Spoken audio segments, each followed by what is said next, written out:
Germany proposes a law that requires pet owners to walk their dog twice a day for an hour. A man in Walmart gives customers a hug and tells them, "You now have COVID-19." And a school board has been told that the story Hansel and Gretel is just unfair to the witches. These are the weird stories for Monday on Weird AF News. I'm your host, Jonesy. I'm a comedian in a closet. Yes, that's where I record Weird AF News 5 days a week. Because things are going well. This is the only daily weird news podcast hosted by a comedian, as I always say, and I want to thank you, my loyal listener, for being here with me today. Let's do it. Hey, mainstream news. Listen to Weird AF News with Jonesy. Germany proposes a new law that demands dog owners take their pets on an hour-long walk twice a day. Dogs are not cuddly toys, Germany wants you to know. They have needs. Dog owners in Germany could be legally required to walk their pets twice a day in accordance with a new law introduced by the country's agricultural minister, Julia Klöckner. What is the agricultural minister making pet-related decisions? First of all, that seems strange. She should be making like anything related to corn or carrots, peas, squash, those kinds of decisions. That's agriculture last time I checked. Well, anyways, here's a quote from Julia Klöckner. "The dogs are not cuddly toys. They also have their own needs, which need to be taken into account, of course."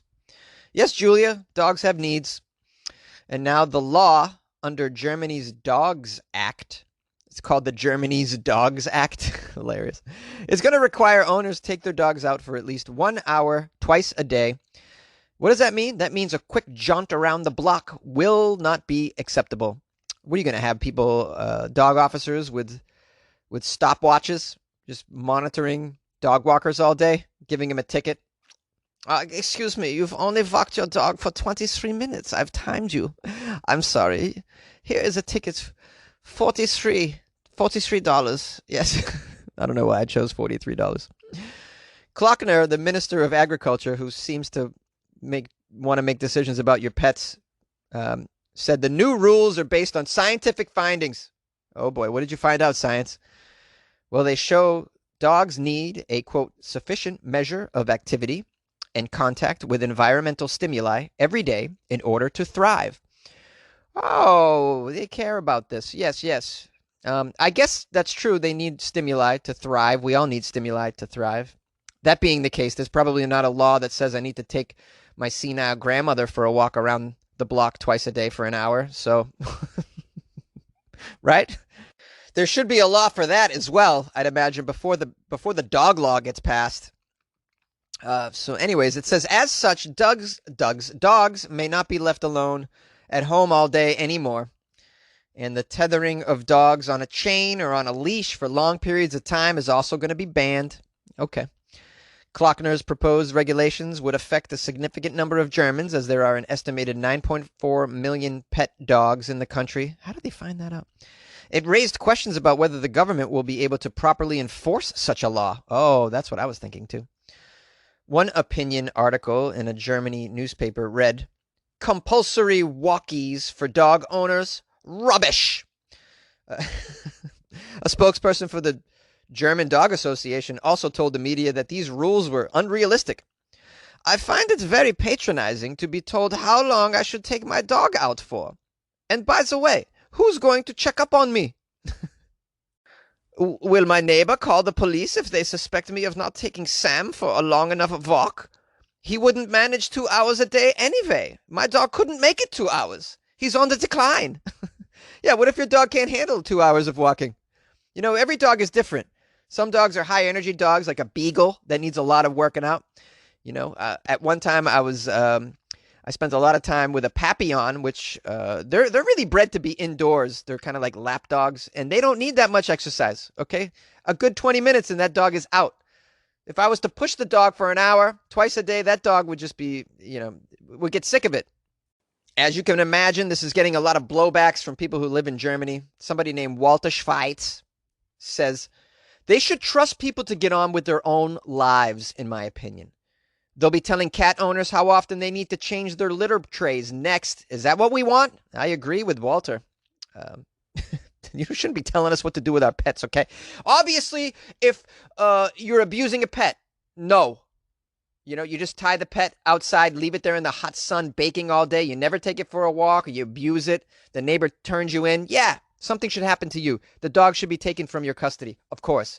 But to enforce walking of the dogs twice a day for an hour on citizens is ridiculous. Ridiculous. By the way, there's a pandemic, okay? People should stay inside as much as possible. Sorry, dogs. There's a pandemic. Aye, next thing you know, you're going to tell me they have face masks for dogs as well. What they do? And now for a weird story out of Massachusetts, and consequently, my Massachusetts accent. Police hunt for COVID hug man who grabs strangers at Walmart. Police are searching for a man who they say approached multiple strangers at a Walmart and embraced them before telling them he had just given them coronavirus. He hugged them and told them he gave them the virus. Come on, come in, bring it in. Let me give you the corona. The incident occurred over the weekend at a Walmart branch in Springfield, Mass. That's in Central Mass. That's where the Basketball Hall of Fame's located. Have you guys been to Springfield? We're talking like Route 3. Anybody? The Mass Pike? Anyways, the man allegedly began randomly approaching customers and hugging them tight. It doesn't say that. I assume that he hugged them tight. According to the Springfield Police Detective Bureau, the suspect was pictured at the Walmart location wearing a black t-shirt and camouflage shorts as he approached people and gave them the hostile hugs. It actually says hostile hugs. Here's a quote from the Springfield Police Department, one of the social media posts they made. This suspect took an item out of a victim's hands and then gave him a hug. He told the victim, quote, "Just giving you a COVID hug. You now have COVID." And that was that. Authorities say the suspect then started laughing before walking away. Yeah, he laughed in these people's faces before walking away. Come on, bring it in. Let me give you a little COVID hug. Ha, ha, ha. Now you got the COVID. And it's nice to meet you. You want to exchange numbers? Now, the article has a photo of the guy. He looks jacked, bro. He's like so friggin' jacked. He's huge. His arms are, 15 inches. He's got crazy arms. If this guy, first of all, I'm not going to stop him from hugging me. It's like if I see this guy trying to hug me, I just got to say to myself, oh, looks like I'm getting a hug prison style. I'm not saying anything. And then I'd imagine the fear of being hugged by a man with arms like this, you just think you're going to get crushed. So not only do you get the COVID, you also get crushed because this guy's a friggin' monster. And by the way, in the photo, he doesn't even have a shopping cart. Doesn't have a basket. It looks to me as though he has no intentions of shopping or buying anything at Walmart in the first place. He just walked into Walmart with the sole intention of giving people hugs and scaring the shit out of them for the rest of their lives. I don't know what kind of law this dude's breaking, but it would seem to me if he, in fact, does have the COVID, then this is assault with a deadly weapon, obviously. But this is a Walmart, man. I mean, what do you expect in a Walmart? You got to go into a Walmart these days with a bulletproof vest just to be safe, just to buy, get a great deal on some broccoli. You got to vest yourself up. You got to go in there armed. You really do. And I'm not just saying armed because it's a great word to say with a Boston accent. I'm seriously saying you got to go into a Walmart armed these days because it's so goddamn dangerous. Now, if your mother or your father happen to be hugged by this dude in the Springfield Walmart, please go get tested for COVID, please. And my prayers and thoughts are out for you. And by the way, just stay away from Walmarts, guys. What is wrong with you? You like podcasts? You're listening to my podcast. Maybe you thought to yourself, I'd like to make a podcast. Too difficult. No, not with Anchor. Anchor has free creation tools that allow you to record and edit your podcast from your phone or your computer. Anchor distributes your podcast to Apple, Spotify, Stitcher, and more. They have advertising integration, so you can even make a little money off your podcast. Everything you need to make a podcast in one place.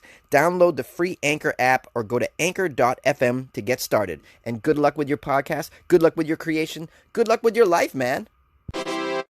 A school board has been told that the story Hansel and Gretel is unfair to witches. California. Hansel and Gretel, innocent, resourceful children, or messengers of hate? If you're a witch, the answer's clear.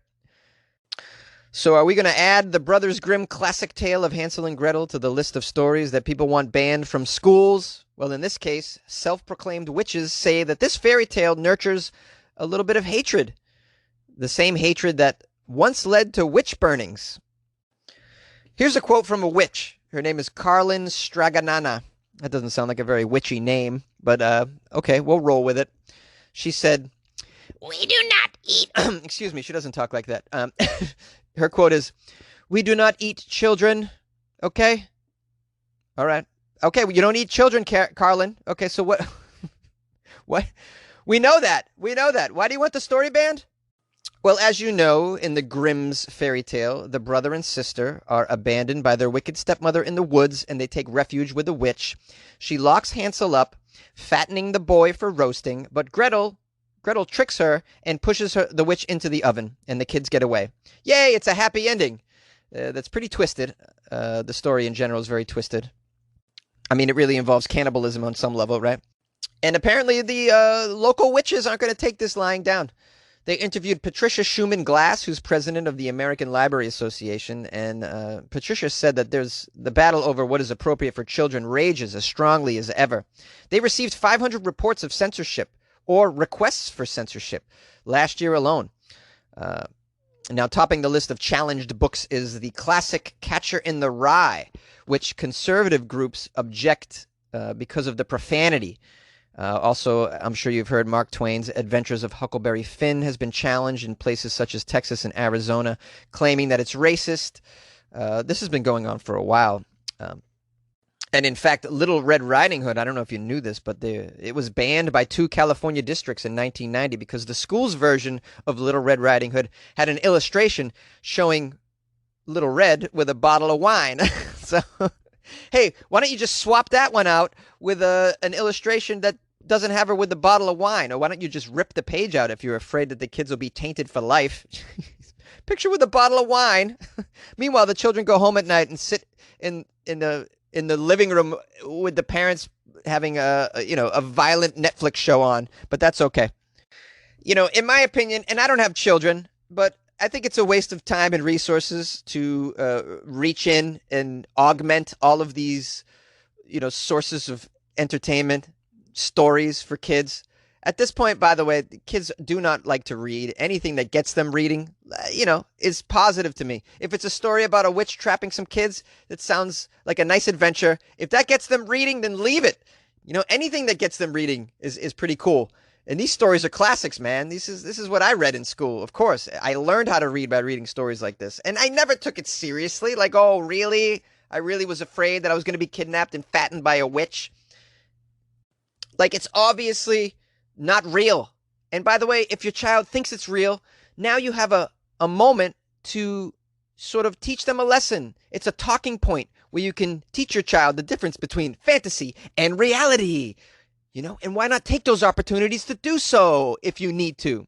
Or your child is just smart enough and reasonable enough to tell the difference, and therefore you don't have to worry at all. And as for the witches who feel as though they've been shamed, grow the hell up. Maybe I'm being unfair to the witches and the witch community, and I should probably behave myself because maybe they'll cast a spell on me and bring me bad fortune. But I ask you, fellow weirdos, what do you think of this? Call the show, 646-450-2012. Call the show. Talk about a story, or maybe one of the other ones. Yay! I want to thank you for letting me be myself again. And thank you for joining me for another episode of Weird AF News. Do you know this is a very special episode because it is the 800th episode of Weird AF News. Rain confetti down on my face. Where are the balloons? Where are the balloons? Where's the champagne? We should be popping bottles in the closet. All of us, although it only fits about 3 of us. Yeah, it's a huge achievement, I think, to do 800 episodes of a podcast. That's fabulous. And each episode, by the way, has at least 3 segments. That means I've done 2,500 probably segments, 2,500 different weird stories. Wow. Don't mean to pat myself on the back, but hold on. Yeah, can you tell I'm not wearing a shirt? Because it's 1,000 degrees in here. I'm highly caffeinated, and I'm very excited. 800 episodes. Yeah, I just hit 1 million downloads. Now I'm hitting 800 episodes. Milestones, baby. You got to have them in your life. Imagine if I keeled over dead right here after that sentence. That would be totally crazy. What else did I want to say? Yeah, hey, I want to say thank you for being on the journey with me. Basically, there's a lot of you that have listened to this show for well over a year, and I appreciate that. Some of you have listened to all of the episodes, and for that, you deserve an award. I should give you the champagne service because seriously, how could you listen to my voice for that long? With my shitty laugh. And all of these angry rants that I go on that are just deplorable, some of them. But then you get the singing. That's a reward, right? Maybe not. Anyways, thank you all for being on this journey with me. Appreciate it. 800 episodes is great. I'm going to hit 1,000 eventually, and that's going to be another milestone. And I'm looking forward to another 1,000,000 downloads. It'd be nice to hit 2 million. So, I owe it all to you guys. You're the listeners. You're the ones that hit play. You're the ones that subscribe to the podcast. You could listen to any podcast, okay? There's like 1.5 million podcasts out there. There's so many. And there's other weird news podcasts, I assume. And so, you know what? You could have went anywhere for your weird news, and you went here with me, and you stuck with me, and I appreciate everybody for doing that. So thank you. Thank you so much from the bottom of my heart for making this possible. What else? Oh, yeah. Call the show. Email me, too, if you'd like. funnyjones@gmail.com. And I left you the number. And also check out the Patreon.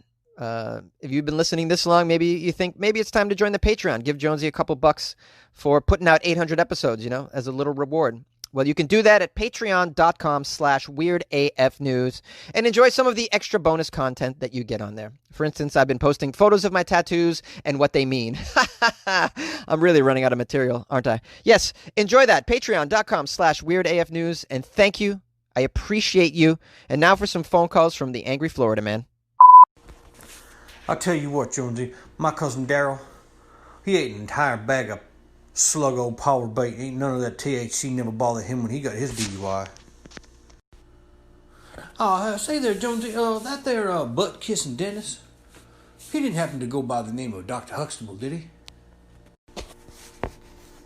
Jonesy, this call here pertains to the fella that was aggressively, and I do mean aggressively, scratching at his groin at the bus stop.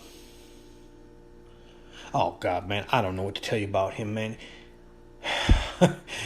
Oh, boy. All right, Jonesy. Florida takes an L on this one.